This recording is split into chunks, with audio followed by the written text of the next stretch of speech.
They say monsters are born from pain. But what if the monster is just a broken child wearing a man's face? Shen Wenlang was supposed to be a genius alpha, brilliant, powerful, in control.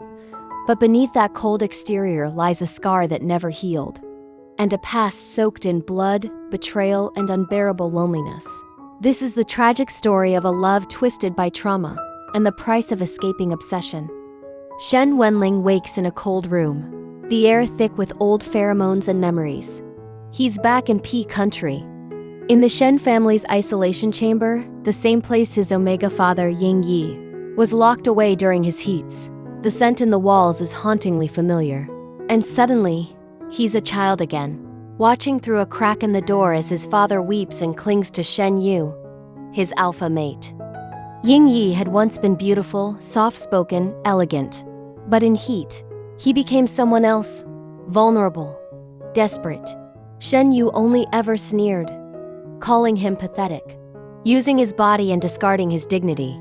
That image burned into Wenling's soul.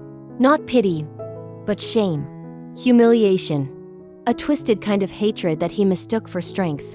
His parents' marriage had never been real love, more like a contract sealed by status. His father had bent himself, chemically, emotionally, to stay compatible with a man who never cared. And when Ying Yi snapped, he shot an Omega woman who dared to flirt with Shen Yu in public. 3 days later, he vanished in prison. Only blood was found in the cell. No body, no goodbye. Shen Wenlang never spoke of it again. Years later, Gao Tu entered his life.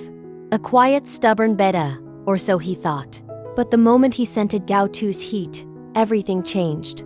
Gao Tu was an Omega. And his. At least that's what Shen believed. One night of pheromone chaos, and Gao Tu became pregnant.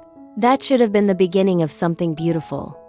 Instead, it became a prison. Wenlang turned obsessive, possessive, unhinged. His trauma echoed into his love. He didn't want to lose Gao Tu the way he lost everything else. So, he hunted him. Across provinces, across borders. He offered 10 million yuan to anyone who could bring him back. Flyers, online ads, private agents. The whole country knew Gao Tu's face. But Gao Tu wasn't alone. Maheng, the childhood friend, the one who always loved him from afar, took him in even after learning the truth. Gao Tu was an Omega, pregnant, and terrified. Every day was a gamble. Every train, every station felt like a trap. Even airports weren't safe. Not from someone like Shen Wenlang. Until one night, someone knocked on their hiding place door. A man with sharp eyes, an intimidating aura, and the unmistakable scent of an Omega who'd seen war. His name was Ying.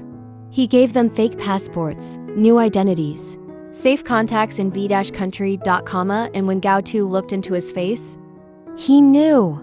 This was Ying Yi, the ghost. The father Shen Wenlang never stopped trying to forget. Ying didn't confirm it, but he did something else. He apologized. Wenlang doesn't know how to love, but that's no excuse for what he's done. You deserve freedom. And so they left, boarded a flight with new names, new lives, no alarms. No trace, just a final look back at the country that had broken them all. And behind them, Shen Wenlang, still searching, still lost in the cage built by his own past. Love isn't always sweet. Sometimes, it's a curse passed from one broken heart to another. Shen Wenlang never learned how to love, because no one ever showed him. But Gao Tu broke the cycle. And maybe that's the most tragic part of all.